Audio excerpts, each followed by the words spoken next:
Yeah, good morning, everybody. Welcome to the Coffee Run with John from Pro Craps on Casino Gaming TV. Dan, I'm ready for another one again. Hello.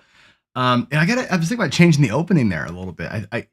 The alarm clock buzzing thing at the end there on that video was really designed for the daily paycheck, like set the alarm clock, get up, go down and play.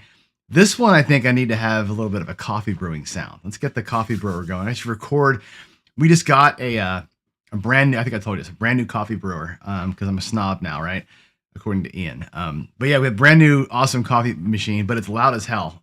But it actually would be great, like that's today's task, is to record that thing for the background for the video.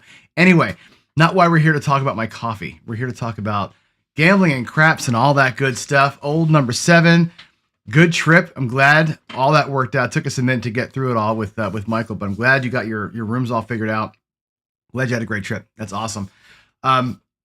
Let's hit it here. A couple things to hit into this morning before we jump into the lecture series or whatever you want to call it.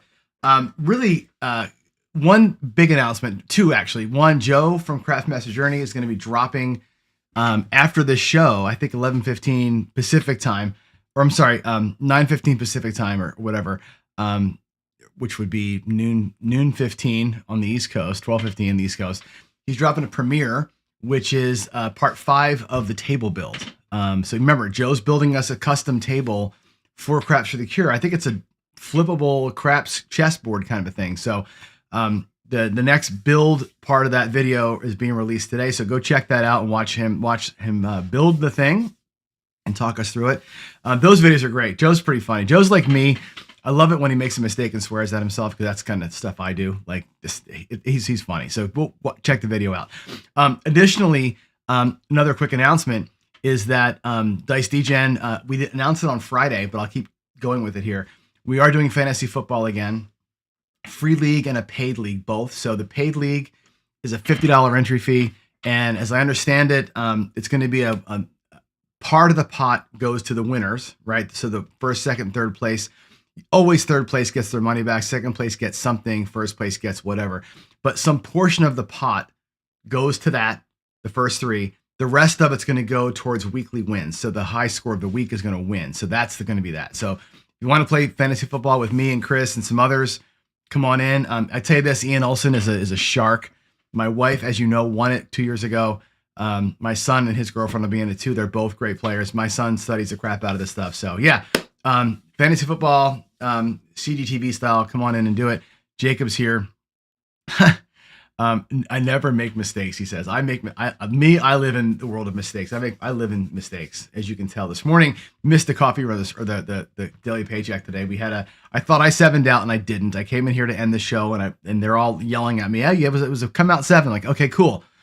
Let me go back out there and play some more. I never changed the camera, so they got to watch the statistics screen while I was shooting the dice and beating myself on the don't 7 straight times. I had 5 come out 7s and a come out 11, set a point of 8, hit the point of 8. Just picked myself off like 7 times, and it was crazy. And nobody had to watch it, which was good, because it wasn't good to see. But anyway, there's all that. Let's get into the meat of the matter today. There's 2 things that I think are important for us to get into. One, and I'm not going to cover this in very great detail, but that's going to be this idea of dice control, dice influence, and the Easter Bunny. We got to talk. Good, Brian's here too. We have Brian and Joe here, who I know are both practitioners, and Jacob as well. Jeremy from Color Up did a couple of videos this week. One last week where he played with the guy from Dice Setter's channel in Vegas. The guy had like a 41 roller. Jeremy put a video out saying dice control is real, but it was kind of taking some shots here and there, right? At his throw and all that kind of stuff. Dice control is hard, right? It's the hard. I'll tell you, the hardest thing about it is what Jeremy highlights in that video, which is this. And I said it to Joe last week on our show, where I interviewed him about it. And I will go to my grave saying this: the sets don't matter that much if you aren't consistent. And what I mean by that, if you don't launch your dice with the exact same velocity, release point, hand angle, trajectory, and the same landing spot, then from throw 1 to throw 2, if you change set, it doesn't matter. It only matters if you did the exact same thing on both throws because there's so many variables in there, right? There's all those variables come into play. That's why control is a tough word to use. Influence is a better word to use because you're getting close to it, but nobody has that level of precision to bam, bam, bam, the same spot, same velocity every time. It's almost impossible, that part of it, right? But anyway, so Jeremy's first video highlights that. Then they did a thing last night on his podcast, and it was Dice Control Real, and him and Jim, neither of them are believers in dice control. Matter of fact, Jim's not even an agnostic. If you look at like some people that are agnostic to dice control, like, probably ain't true and you're wasting your damn time. Some people are atheistic, which means that's a religion into itself. And like, it's not real and you're an idiot for thinking that it's real. Like there's people cross over. It's not just, I believe it or not. It's, I don't really believe it. And then there's like, I don't believe it and you're an asshole. Like, and some people fall into that category. And there's a lot of snarky stuff that gets said as, well, what do you think the diamonds are for? And like, these kind of things that don't really take into account the physics of it, right? And what the folks are trying to do. Couple that with this. Another guy did a video yesterday on quote unquote, the physics of the chopper, but never talked about physics at all. He talked about how the dice, what the results can be from different dice sets, but never talked about the way the chopper toss works to get those results. How do the dice go off axis in the chopper, and why does it do that? Like what about the throw makes that happen, right? I will tell you this, and I'll do a full show on this. I might do a show where I spend an hour going again through the physics of things and my final thoughts on DI, whatever. But I also want to assemble a panel and talk through it with a panel, because I think that having a real good debate about it, and not just a snarky, I don't want to have people sniping on both sides about it, but a real true, like, let's look at what's going on here, would be fun to kind of close that series from a couple of years ago out. And I can tell you this, and this is going to sound cocky, and I don't mean it to sound cocky. If it does, I apologize in advance. But I will go on record as saying this. I am the only person on YouTube that I'm aware of that's ever put a slow motion video out of his throw or her throw that shows it working. I've seen a ton of slow-mo that has the dice in the air, beautiful. I've seen a ton of slow-mo that shows me throwing and has the great result and all that, right? Hard way, getting a hard way. That's not what it's about. I have shown you slow motion of the chopper toss of those dice spinning, hitting the table and keep spinning with the same number on top, hitting the diamonds and still spinning with the same number on top, landing again, still spinning with the same number on top, and that number stays as the number. I've shown you that, right? Now, I've done it once on camera. I do it, every so often here in practice, right? I'm not saying that I can do that. If I thought I could do that, I would quit my job and I would do nothing but that, right? All day long and win a bazillion dollars. My point of all that is that I've seen it done because I've done it. I've shown you that it can be done, so you know that it can be done. That throw works, I think, better than the backwards toss. I've never seen a backwards par toss stay on axis. My throw has. The fact that I got it to work one time on camera, and I know that it's worked other times, means to me it's possible to do this. Physics, the back wall, I actually try to hit the back wall with the spin still happening, and it freaking works, right? Now, can I throw the same release point, velocity, launch angle, landing zone, spin rate 100 times in a row? No. Can I do it 1 out of 100 times? Probably. Right? Is doing it 1 out of 100 times going to make me any money? No. Right? So there's this world where, yes, it is possible to do this. Right? It is possible to load a bullet in a rifle. Right? Shoot it at an angle in the air and have it land in somebody's living room. It's possible to do that. Can you do it? Probably not, right? Probably not ever, but it can be done. And I know that it can be done. That's why I like to practice, because it's fun. I saw it once. I'm like, I'm going to keep going. I'm going to keep trying. Maybe I can do that more than 1 out of 100 times, right? But I know it can be done. Again, what does it do for you? In my world, not much. In my world, it doesn't do much at all because it's not good enough. I'm not consistent enough to make it happen. However, it can be done. And I think that's the point that I want to make to the people who are so anti that they're name calling. I've shown you that it's possible. Shown you that it's possible. Okay. Whether you believe I can monetize that, different argument, right? And I'll have that argument all day long, and I'll go down swinging saying I can't monetize it, but I know I can pull it off, right? And that's the thing, right? I want to see a par toss. I want to see one person put a par toss out here that stays on axis the whole way through. Not an on-axis result, stays on axis the whole way through the shot like the chopper does. When I see that, then we've got side by side. Here's a par toss that did it. Here's the chopper toss that did it. Here's an inline toss that did it. Here's a knuckleball that did it. Or since Jacob's here, here is the barrel roll that did it. By the way, I love the barrel roll from the end, right? If you can prove it, that you can do it one time out of a million, that's all you need. It removes all the arguments, all the physics bullshit arguments. It takes those arguments away. I think I've already done that. Now it's the second level of conversation. What can you do with it? And right now my answer is 0. John, can do 0 with it because I'm not good enough to consistently get what I saw in that one shot. That's it. That's my thoughts on it. We'll do a whole show on this. I'm going to break it all down. I'll get some more slow-mo for it. We'll really take a look at what it looks like under the scrutiny of a slow-motion camera and what does it mean. And I'd like to then bring in some people. Let's talk about it. Let's have an honest conversation. Let's not have a snarky bullshit straw man argument conversation. Let's have a real conversation about it. And that's my goal here. I want to do 2 more shows on Dice Control, one of mine and one with a bunch of people in it. That is the hopeful plan. Old Bay says to add another news and note. If you may, you may. The D8 Perpetual Table, Season 5 starts tomorrow night on the 1 year. Oh, God. Thank you, Chris, for bringing the whole show down. On the 1 year anniversary of Chiro's passing. That's great. We should all just kind of take time out. What time tomorrow night, Greg? What time tomorrow night? Is it going to be a time where us folks on the West Coast can actually watch without interrupting our workday? Will it be like 8 o'clock or later East Coast time? Can you just let us know that? Let me know in chat and I'll put it back up again. But yeah, that's great. I'll make sure I put that on tomorrow's news and notes as well. We should definitely have a moment of silence for Chiro tomorrow.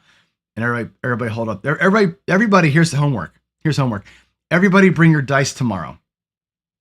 And we'll hold up our 11s for Chiro tomorrow. All right, there you go.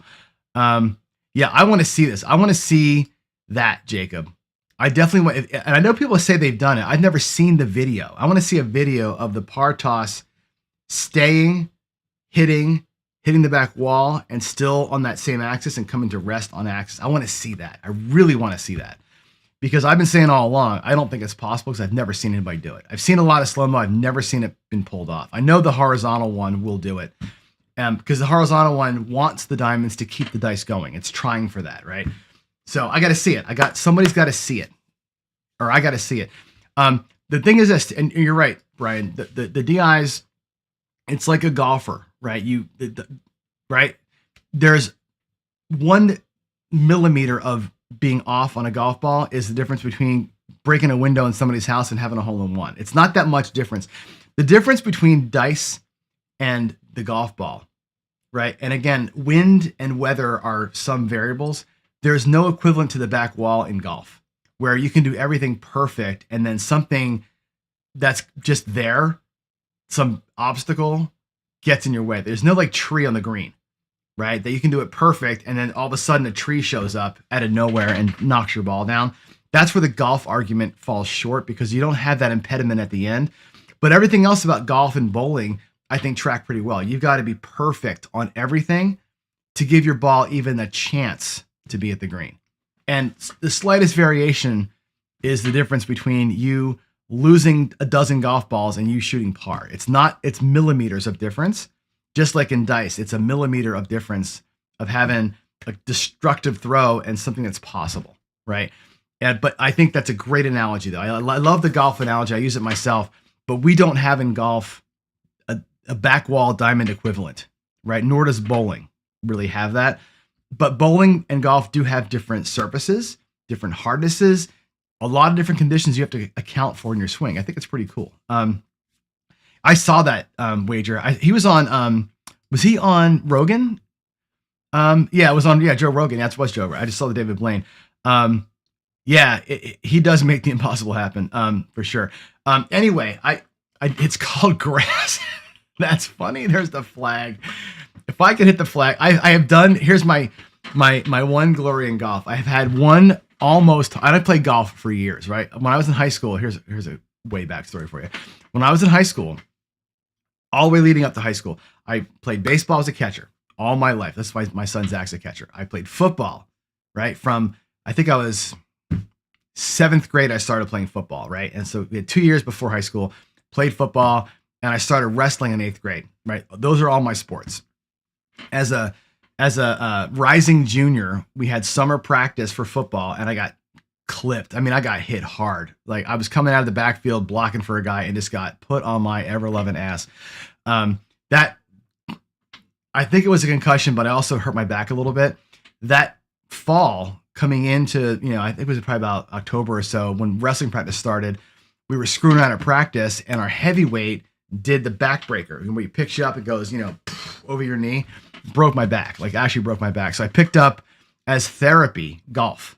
They wanted me to kind of get the twisting going and loosen. So I picked up golf. No more baseball, no more collision sports ever for me.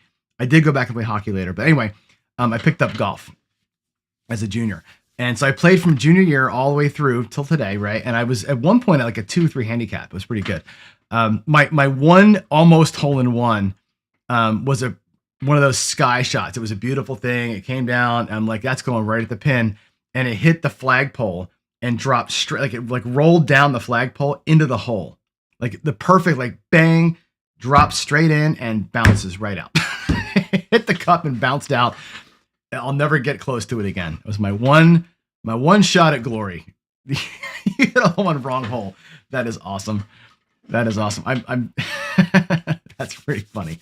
I'll never get to it again. But it's a pretty good story. Anyway, let's get through the rest of the day here. I'm going to burn through a couple of screens because I didn't have to actually update them. Craps for the Cure. No big update today for Craps for the Cure, just because I'm still waiting for Don to get back from the trip so we can talk to the casino. So we're just in a holding pattern there. I got to put August up here. So this is Scott July's screen still. August, we are 1-0 with a $1,500 win. That's the story. As you know, I'm YOLOing it, right? I go out there with a big across. I take a hit and I regress by half. I take a hit, I regress by half, and I play it out from there. It's a 2-hit regression. If I get my 2 hits, I'm at paycheck and I'm playing with excess. That's how it works every single day. Today it worked. When it works, I make paycheck. When it doesn't work, I lose the whole bankroll. And that's just, whoopsie. Last week we did that twice. This week so far, 1-0. Let's have a good August. Let's have a good August, right? It's my anniversary month. Let's have a good one. So, putting's the better comparison to dice tossing. I busted a driver hitting the ground. You know what? Funny story. Going back to golf. I think it was a senior. I'm trying to remember what year it was. Anyway, we're playing this team, and I was on my team. I was pretty good. I was the number 2 golfer on our team, not the number 1 guy. But the way we did foursomes, where 1-1 and 2-2 played, right? So we're playing this team from Hamilton, New Jersey, and the guy that I was playing, the number 2 on their team, he was. They warned me, like they got in my head. My own team did. They're like, this guy doesn't use any woods. Doesn't use woods. I'm like, what? And I'm like, so I'm thinking he sucks, right? I'm thinking he's got no. This guy outdrove me with a 3-iron on every hole, and I was big hitter. He was hitting his 3-iron, 225 with carry, and I'm like, how's this effort out hitting with a 3-iron? He beat my ass up and down that golf course that day. I'll never forget it. I mean, he destroyed me. Anyway, on one of the holes is a par 4, and I finally got him, right? It was like the 6th hole or whatever it was, par 4. It was like 320 something yards, a little bit downhill, and I drove the green, right? I drove the green. I'm 4 feet away from eagle, right? He's with his iron. He didn't get to the green, so I got him, right? I'm on there, right? I 6-putt the hole.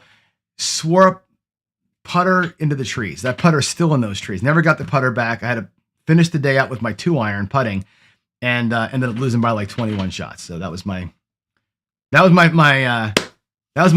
claim to ugly fame on the golf course. It was horrible. God, that guy was so good. I've never seen a guy hit an iron so pure before. Just made me look like an idiot all day. Hysterical. I think you're also forgetting Chris, Dice Degen. I think Dice Degen, if I'm not mistaken, played Junior PGA Tour. I think he was like going for his tour card at one time. So yeah, he's a good golfer too. So we should totally do that. Let's all go to Vegas and play. No, it's a good course in Vegas actually. I'm not sure if it's still there or not. I played it 10 years ago. It's called the Royal Links. Check it out. Somebody look up see if the Royal Links is still a thing. The Royal Links is a golf course in Vegas where every hole is modeled after a famous British Open hole. So it's like 18 holes from 18 or whatever different courses in Britain and Scotland. It's very, very cool. You get to play the road holes there. The hole with the bunker that David Duval got stuck in, like all those holes are there. It's really cool. Great course. Expensive, but it's cool. So check it out. If that thing is actually there, we should totally do that. Dice GN is very good at golf. There you go. Jacob, but can you hang though? Can you hang in the cart with us and have a good time? That's really the question. That's the question. All right, here we go. Let's get to the real stuff here. I'll get those numbers up. All right, we're almost to the end of the gambling session. To the gambling series, the 101 to 401. We're almost done with it. I got a couple of things left to talk about. And again, tomorrow's show is going to be this screen for like an hour. We're going to talk about bringing it all together. I want to get tomorrow to bring everything home, like your goal, your strategy, your bankroll, your mindset, your discipline. What does it all look like when it's all in front of you at a table? Like, how do you really kind of coalesce all that or combine it all or make the soup that is all these things we've been talking about now for 4 or 5 months, right? Today, I want to talk about the simplest thing, which is locking it up, locking it down, getting your money in your rack and keeping it in your rack. This is the hardest part of all of it, okay?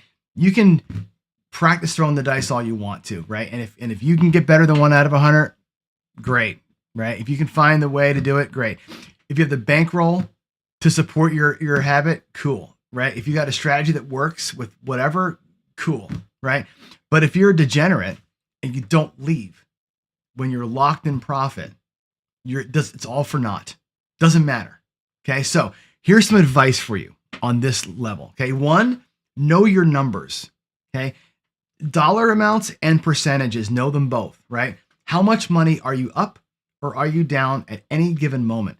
As an example, I went out to play with Iron Cross. We had $100 out there, right? 25, 30, 30 on the 5, 6, and 8. We had $15 in the field, $100 out there, $50 on the don't, $150 in action.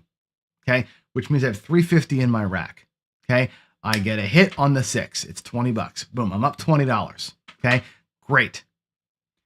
What's the percentage of $20 out of 500? What is the percentage of that? You got to know that. Okay. How much percentage of my goal is each win? If I'm looking to win $100, right? 20%, I'm looking to win 20%. I want to win $100 on that $500, right? That $20 win, right, is 20% of my goal. I need 5 of those wins. How many wins do I need to get out? 5 wins of a 5, 6, or 8, right? If I'm going to use the field to press the box, it can reduce that down to 4 wins perhaps, but you better damn well know what it takes to get your number. Because a lot of times you'll take your field, you'll grab the 9. You'll take your field, you'll grab the 4. You take your field, you press the 9. You get a hit on the 6, and you're like, okay, I got $20 in the rack. What's out there? You better darn well know you got 2 hits on that 9. That's $30 out there plus $20 in your rack. That's $50. You're halfway home. You better know during the course of play where you are. How many more wins do you need to get out of Dodge? You better know that. If your first one is a win, I say the immediate wins here matter, because if you go out with $500 and you go 96 across and you pop a win on the first roll, somebody rolls in a 5, right, for $21. Okay. What are you doing right there? That you've already won 20% of your spread. Okay. 20% of your bankroll, no, but 20% of what you went out there with, you just took it off the table, right? 20% win off of what you got out there is good. Okay. You better know what that means to you in terms of where you are in the moment in your rack and what your goal was for that shooter. If your goal is to win 20% of what you started with on each shooter, 1 hit and down is okay. Relax. Let the next shooter come out, win 20% on that guy too, if that's how you want to play. But you better know what that means. If you say things like, hey, I'm trying to get out of the hand. I've heard this said a lot. Casino Quest uses that terminology a lot. Jeremy Club uses that terminology a lot. I've used it. What does it mean to get out of the hand? Okay. Get out of the hand means this. Let's say I go 66 inside. Okay. Let's say that I press them, right? 20. I get a hit. I go 22 inside pressure. I get another hit and I can bring it all the way down, right? And I'm out of the hand. And now I'm playing 44 inside and I'm quote unquote out of the hand. What does that mean? That typically means 100% profit. Okay. If you go 96 across in a craps table and you get out of the hand where you win, let's say 4 bets, 4 rolls, you win, and you got your money back in the rack. You say, look, I did it. I'm out of the hand. I'm playing with profit now. Okay. What does that mean? Look at what I got on screen here. That might mean you have 100% profit. If you're out of the hand and you're still playing with what you started with, you started with 96 across, you got 96 bucks back in your rack and you got 96 bucks out there, 100% profit. Do that anywhere else in your life. Do that. My house is about to sell for a massive amount of money, right? It's going to be about a 40% profit over the course of 9 years, right? My 401k might grab me 8, 9, 10%, right? You're not making 100% profit anywhere else in the world, okay? If you pull that off on a craps table or you pull it off on a roulette table, you go, and you get 1, 2, 3 hits and you've got your initial spread back, 100% freaking profit. Think about that. There's no shame in getting the hell out of there with 100% profit. But most of you are too stunad to say, no, that's not enough for me. I'm not satisfied with that. Be in the moment, please, with that stuff. Okay. I say this, discipline is the biggest key, right? The reason why it drives, math guys crazy when I win, the way that I win, and I win pretty regularly. And the reason why I think I'm up for my life is because I have discipline, which means I am able to walk, right? It's a quality of being able to behave and work in a controlled way, which involves obeying rules and standards, right? If you're disciplined, you're rational, you're not tribal, you're not going with the Joneses, you're making informed decisions. I know how much I'm up, I know how much I'm down, I know what's out there on the table, I know what's in my rack, right? You're making informed decisions and your mind is critically thinking, okay? In chat here, we have Jacob talking about sports betting can make 100% on almost every bet. If you can make 100% on a bet or on a session or on a series, that is yeoman's work. It's incredible work. It's almost a miracle to take 100% profit from a casino, right? Be happy with that. Joe's happy with 10%. I'm happy with 20% most of the time. You can bring 100% off the table. It's an unbelievable, right? So have discipline to do that, okay? I say this, here's ways to do it, right? 1, and you watch me do it every day, stash my buy-in.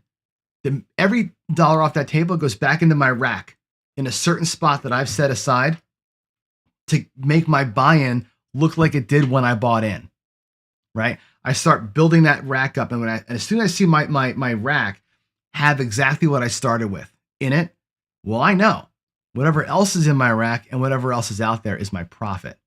Okay. I will instantly, that's my first regression. Boom. I'll pull money off the table. I'll reduce bets and roulette.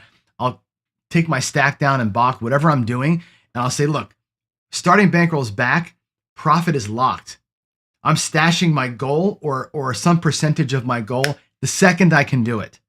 And that's never going back out. I took my $500 or my $1,000 and I brought back that plus 100 or that plus 250, that ain't ever going back to the casino. It's never going back in that session for sure, right? Lock it. Then I switch to something different. At that point, I switch to maybe what I call a save and play, okay? Where every win, I split it in half. Half goes and increases my profit lock. Half goes back into my play pile. And every win, half and half, half and half, half and half. So I'm taking half and I'm playing half, taking half and I'm playing half. And before you know it, my play stack has enough money to go out there and do something real with it, right? But I'm building it up. I'm same plan of attack, not changing strategy, just changing how I take my money off the table. I can do a little example for that if you'd like to see it. You can also transition to a short stack. Once your money's back and you locked your profit up, change to a short stack play. We talked about this last week. What is a short stack play? Well, it could be a completely different strategy, right? Instead of going 96 across, if I've got $40, I might have to do something different. I might do a couple of come bets. I might switch games. I might take my craps winnings in my pocket and take the $40 to the baccarat table and go for a run, right?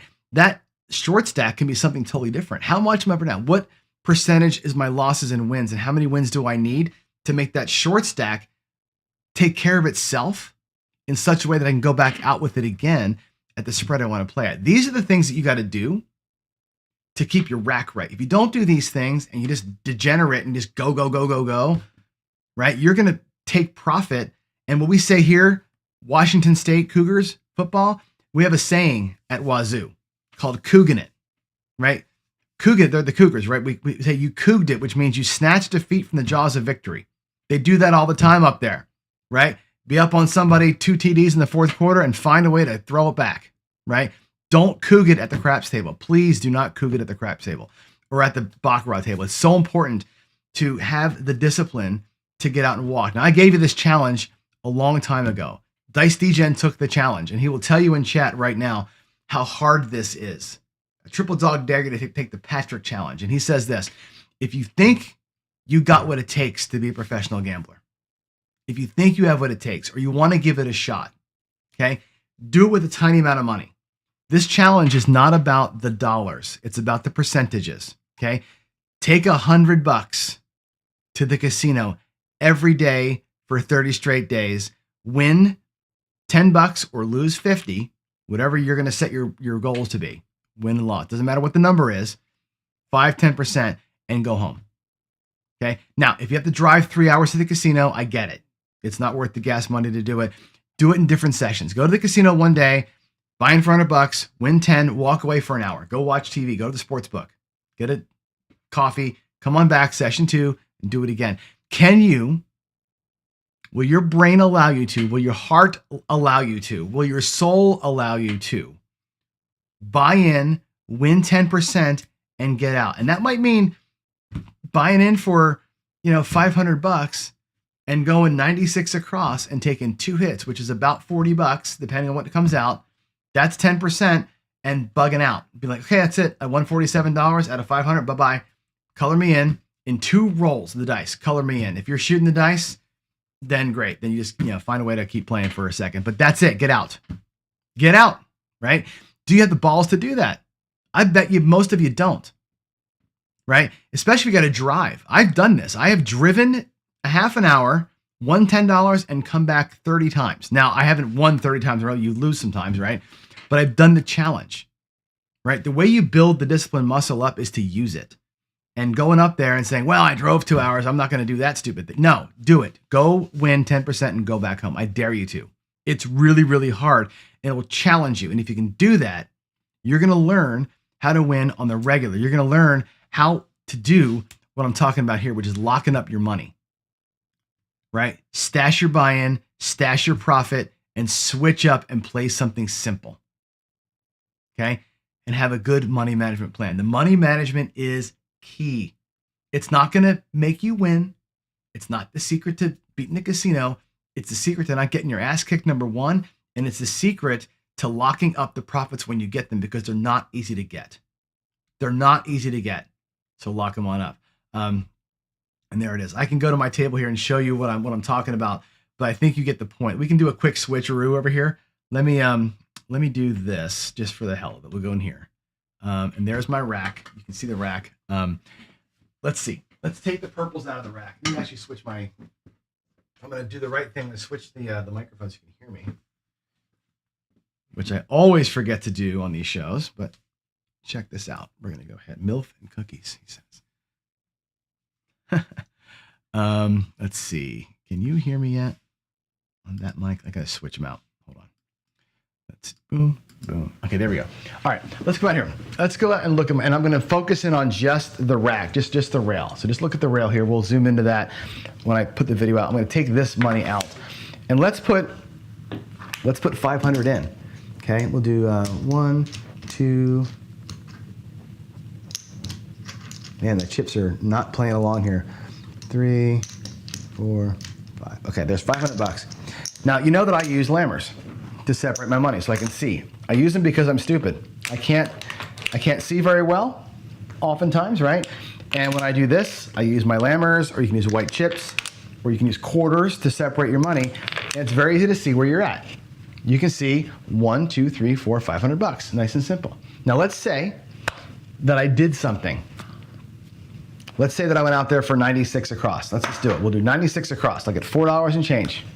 Okay, on the craps table. Actually, let's do something easier than that. We'll just do something a little simpler. We'll do the field. Let's say I go in the field. Okay, and let's say I lose a bet in the field. Okay, that's a bummer. Let's say I go back out in the field and the 2 rolls and I get $50 and I stack one and I pull one. Okay, look at my rack. 1, 2, 3, 4, 75. But I know I've got 525 total. I'm not at my goal yet. But if that bet happens to win, what do? I pull the money back to my rack and I say, look, first things first. There is my starting bankroll. There's 1, 2, 3, 4, $500. There is $75. 10% of that is 50. That's my lock. That's my lock. What do I do from this point forward? I could lock 75 and go home if you have that kind of discipline, or I can take that quarter, make it look like 5 nickels, and do something different, and take 2 cracks at maybe getting a win on the inside. If I catch another field win here for $10, I might go up and pull. Up 1, lock up an extra. So play half, keep half. And if the $15 happens to win again, I can do the same. I can go up by maybe 1 more or 2 more and lock up another one. So again, if it comes back to here, it's never going back out there. If it's in the back half of my rack, my starting bankroll, my goal money, and excess profit along with, it's never going back to the casino. Once it's back in here, it never goes back. And that's the way I do it, right? I got money out there. I got money to play with. Now, I might lose this bet, and that would suck. I have another crack at it. I have another $10 to go back out there with. And hey, let's say we win, right? Cool, right? Up by 1, pull 1 more back. And my play stack has $20 in it. I could switch gears and go somewhere else. I can go take this to the balk table. I can go, instead of field, which is volatile, let's go to the come, less volatile. And I'll let somebody grab a number, like an 8. And I'll take my $10 and I'll put it out there either as odds on the 8, or I'll grab a second number, or I'll take the $20 and grab the hard ways. But I'm still locking my bankroll, my goal, and the excess wins that I pulled off that table. This is the stack and stash, right? The stack and save. Save and play. This is what I'm talking about. Lock, lock, lock, play half, keep half, and keep on building that thing up. And when this money loses that's out here, when it goes away, and so do you. But you go away here, you're not saying, well, I won my $50. That's enough money to go back out there at 44 in. And before you know it, you lose the $44 and you're back at your starting bankroll, and then you got to start over again, right? Take the win and lock it up. Very hard to do. It's very hard to do it. I'm telling you, that's why I give you the challenge. Let me go back over here again. That's why I gave you the challenge, and I call it a challenge. Patrick called it a challenge too. It's hard. It's hard to do this. It's hard to, let me switch my, it's really hard to have this myopic or this tiny little goal and stick to it, because it's easy. Winning the $44 was easy, or the $50 was so easy the first time. I can do that again, right? It's not easy to win $50. It ain't easy to win 20% or 10% or 100%. It's not easy. So when it happens, find the way that works for you best to lock it up, okay? And again, for me, right, I do the save and play, right? I lock my initial, I lock my goal, and every win from that point forward is half and half. Half to me, half to them. Half to me, half to them. And if I can get that spread out there big enough, then great, right? We're locked up and I'm satisfied. That's, I think, a switch that you can turn on. But it takes practice to get going, right? You got to be able to turn that switch on. If you can't do this, if you can't lock profit and walk, if you don't have the guts to walk out when you're at your goal, you're never going to be a long-term success. You're going to have fun. You're going to have some home runs and great stories to tell. You're also going to burn through your whole bankroll just as many times and have also stories to tell, right? If that's what you're after, then this series and this way of thinking isn't for you. But if you want to last long and play it out and do the thing. This is my recommendation for it. Okay. Once I'm up in a session, I never go down.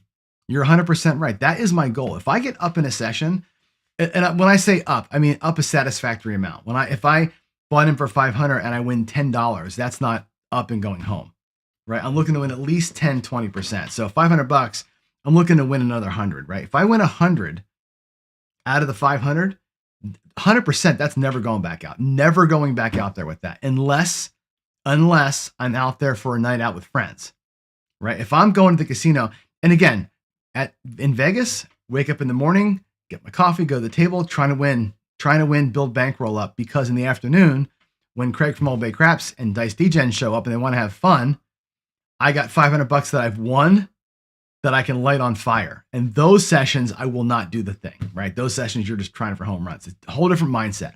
But if I'm out there trying to build bankroll, absolutely. Once I'm up, do all you can to never go down, because when it happens quick, right? It happens quick. You can win slowly, and boy, it just like a snap the finger, man, it comes out. Yeah, Tom, 100%. Time at the table takes it right back. I say this all the time. You know, right? And you can answer me in chat. Let's see how you all pay attention. I'll move ahead here on the screens. What do I say? What is my famous saying? What is your number one enemy at the craps table or at any game? What is your number one enemy in the casino? Of all the things, all the distractions, what's the one thing that I think is the biggest enemy of you? I'll let you talk through that here as I have a sip of coffee here. Oh, God, that's good coffee. 36 watching today. That's pretty good. We haven't had 36 people in a long time. We dwindling audience for some reason, but there's a thumbs down from who gave me a thumbs down? Come on. Burn some profit and walk with profit is satisfactory every time. I do say that a lot. Louis got it right though. Time, right? Randy Hill, time is your enemy, right? Of all the things in the casino, staying too long is it. The law of large numbers works because time always settles it in, right? Over time, the percentages always work out, and the casino works on tiny margins, right? They work on a 1% margin or 2% margin on most of the bets and craps and baccarat and blackjack, right? You're looking at 1-2% margin. It's not a big margin. That's a nothing margin, but that margin over 100 billion rolls or 100 billion outcomes is where the profit is, right? They are looking at tiny margins over a massive amount of time. You're looking at 30 minutes versus 6 hours. Guess what? Unless you got bankroll to grind, time's going to get you every time. So there it is. Old number 7 hit the wrong button. Thank you, sir. And I agree. Discipline's number 1. All right, guys. My final thoughts are a couple things here. Number one, dice control is not real. Dice influence is. And influence means you're putting the dice in a position where they can potentially succeed. That's what influence means. I gave them a good starting set. I gave them a good push. I hopefully did things the right way. I'm influencing the fact that if the right things happen, they're set up for success. That's all you can do, right? I think that's real. I think that some shots have a chance at success if they're consistently thrown. I believe that. Do I believe I can monetize it? No. Will I ever sell you lessons on it? No. Will I ever tell you that if you do this way all the time and bet the way I tell you to bet, you're going to make $1 million? No. I'm not here to sell you snake oil, but I'm going to tell you the truth. I've never seen the other style of shots work. I've seen guys get good results with them. I've never seen the shots under slow motion scrutiny work. I'm hoping to be corrected someday. Okay. I will put some stuff together. I will get people who are better at this than me. Give me some of those. We can look at some and review them all together. Okay. But there it is. That's my thoughts on the DI stuff. I'll do a full show, maybe 2 more, and then I'll kind of cap it there. But that's my thoughts on it. It's possible, but highly, highly, highly improbable. That's what I say. And there it is. And as far as the money stuff goes, please protect. I say it all the time. Hug your money, hug those wins, get them wins in, lock them up, get the hell out of there. Take little bits. It won't hurt them, but it'll help you out a lot. And that's it, guys. I'm out of here. Happy Monday. Let's have a great week. Let's have a great month of August. And with all that said, as I say every time, God bless you. God bless everybody. And by the way, a little bit of prayers up for the Middle East right now, because it's about to go down over there. I was reading some articles this morning, and whew, that's got me a little worried what's happening. So let's pray together that we don't have something really, really effed up happen over there. So all that said, y'all, love every one of you. See you tomorrow morning. Bye.